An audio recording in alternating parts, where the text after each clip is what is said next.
Students, मैं वंदना तिवारी आपके सामने मेघालय बोर्ड की कक्षा 10वीं की परीक्षा में पूछे जाने वाले शॉर्ट क्वेश्चंस की सीरीज में अगली कड़ी जोड़ने जा रही हूं। और इसके पहले भी मैंने शॉर्ट क्वेश्चंस के कई सीरीज आपको एमसीक्यू के नाम से दिया है। मुझे आशा है आप उसको देखे होंगे। अगर आपने नहीं देखा है तो चैनल को लाइक सब्सक्राइब कर लीजिए और मेरे चैनल के प्लेलिस्ट में जाकर आप उसको देख लीजिए। बहुत सारे शॉर्ट क्वेश्चन हैं जो आपको नंबर दिला सकते हैं, बढ़िया नंबर दिला सकते हैं, क्योंकि मेघालय बोर्ड में 20 नंबर प्राइवेट कैंडिडेट के लिए शॉर्ट क्वेश्चन होता है और रेगुलर कैंडिडेट के लिए भी कुछ 5-6 इस तरह के शॉर्ट क्वेश्चन होते हैं। तो मुझे आशा है मेरे प्रयास से आपको सफलता मिलेगी।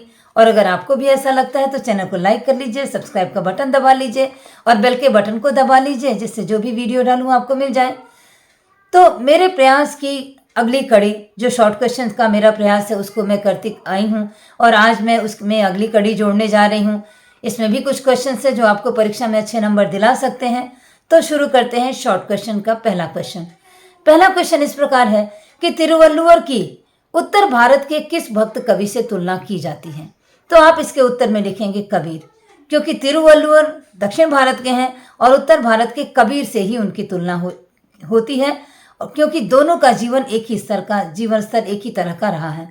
अगला सवाल है, तिरुवल्लुवर की पत्नी का क्या नाम था। आप आंसर में लिखेंगे वासुकी। तिरुवल्लुवर की पत्नी वासुकी थी, उनका नाम वासुकी था।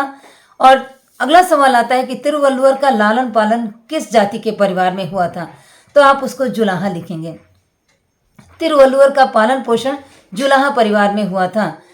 अगला सवाल है, तिरुवल्लुवर अपनी भोजन की थाली के पास सुई और कटोरी में स्वच्छ पानी क्यों रखवाते थे।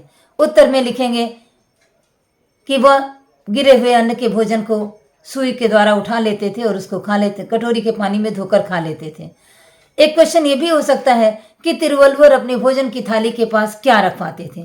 तो उसमें से आप उत्तर लिख दीजिएगा सुई और कटोरी में स्वच्छ पानी, ऐसा लिख दीजिएगा, ये आंसर करेक्ट होगा। अगला सवाल आता है कि किस वस्तु के प्राप्त होने पर हमें अभिमान नहीं करना चाहिए। उत्तर में लिखेंगे दौलत। उत्तर में ये होगा कि दौलत प्राप्त करके हमें अभिमानी नहीं होना चाहिए। ये क्वेश्चन एक बड़े क्वेश्चन में भी आता है, शॉर्ट क्वेश्चन में भी आ सकता है कि किस वस्तु की प्राप्ति पर हमें अभिमानी नहीं होना चाहिए। उत्तर में दौलत लिखेंगे। अगला सवाल है कि कैसे वृक्ष की छाया में हमें नहीं बैठना चाहिए। आप उत्तर में लिखेंगे पतले वृक्ष की छाया में, साथ कमजोर वृक्ष की छाया में हमें नहीं बैठना चाहिए। कमजोर वृक्ष जो होगा उसकी छाया में आपको बैठने पर वो स्वयं भी अगर जरा सा हवा का झोंका आएगा तो गिरेगा और आपको भी चोटिल कर देगा। इसलिए पतले वृक्ष की, कमजोर वृक्ष की छाया में आपको नहीं बैठना, ये उत्तर होगा। अगला क्वेश्चन है कि किसके ग्राहक सभी लोग होते हैं। आप उत्तर में लिखेंगे गुण के। गुण के ग्राहक सहस्त्र अर्थात गुणवान, और गुण के खरीदार सभी होते हैं, गुण के ग्राहक सभी होते हैं। तो आप गुण के ऑप्शन को चुन लीजिएगा। अगला सवाल है, चंचल जल की तुलना किससे की गई है। तो चंचल जल की तुलना धन से की गई है कि धन चंचल जल के समान होता है, ऐसा कवि ने कहा है। तो चंचल जल की तुलना धन से की गई है।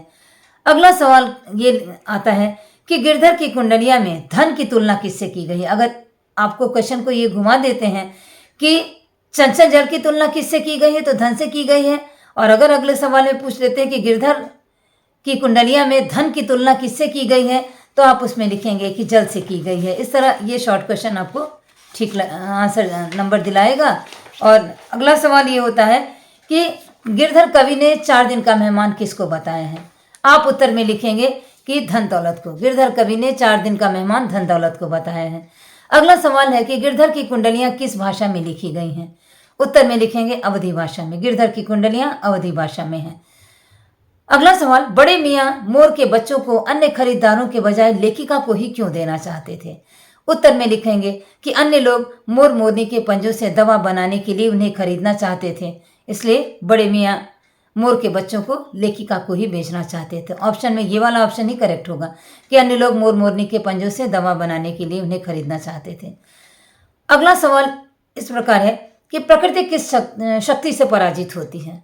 उत्तर में लिखेंगे मनुष्य के श्रमजल से, उद्यम से। कोई भी एक ऑप्शन लिख लेंगे आप, मनुष्य के श्रमजल से या मनुष्य के उद्यम से। ऑप्शन आपका करेक्ट होगा। अगला सवाल है कि भाग्य की चर्चा कैसे व्यक्ति करते हैं। उत्तर में आप लिखेंगे निरुद्यमी प्राणी। भाग्य की चर्चा निरुद्यमी प्राणी करते हैं, अर्थात कायर लोग करते हैं। हिंदी में उसको निरुद्यमी प्राणी कहते हैं। अगला सवाल इस प्रकार है कि पेड़ पौधों की संतान किसे बताया गया है? आप उत्तर में लिखेंगे बीजों को। पेड़ पौधों की संतान बीजों को बताया गया है। अगला सवाल ये इस प्रकार होता है कि पेड़ की बात कहानी में स्पर्शमणि या पारस पत्थर किसे कहा गया है? पेड़ की बात में स्पर्शमणि या पारस पत्थर की तुलना किसके साथ की गई है, किसे कहा गया है? तो आप उसे लिखेंगे मिट्टी से की गई है। पारस पत्थर की तुलना मिट्टी से की गई है। अगला सवाल है, क्या पिलाकर वृक्ष अपने बीजों का पोषण करता है? आप लिखेंगे शरीर का रस पिलाकर। उत्तर में शरीर का रस होगा। नेक्स्ट क्वेश्चन है, अंगारक वायु किसे कहते हैं? उत्तर में लिखेंगे कार्बन डाइऑक्साइड को। पेड़ की बात में अंगारक वायु कहते हैं कार्बन डाइऑक्साइड को, अंगारक वायु के नाम से पुकारा गया है। अगला सवाल है कि सतपुड़ा के घने जंगल कैसे प्रतीत होते हैं? तो उत्तर में लिखेंगे नींद में डूबे हुए से प्रतीत होते हैं। ऐसा कवि को लगता है कि नींद में डूबे हुए उम्मीदें से हैं। और इस तरह आपका क्वेश्चन शॉर्ट क्वेश्चन का सीरीज यहीं खत्म होता है। और मुझे आशा है मेरे प्रयास से आपको अच्छे नंबर मिलेंगे, सफलता प्राप्त होगी। तो आपको परीक्षा में अच्छे नंबर लीजिए, मेरी शुभकामना है। धन्यवाद।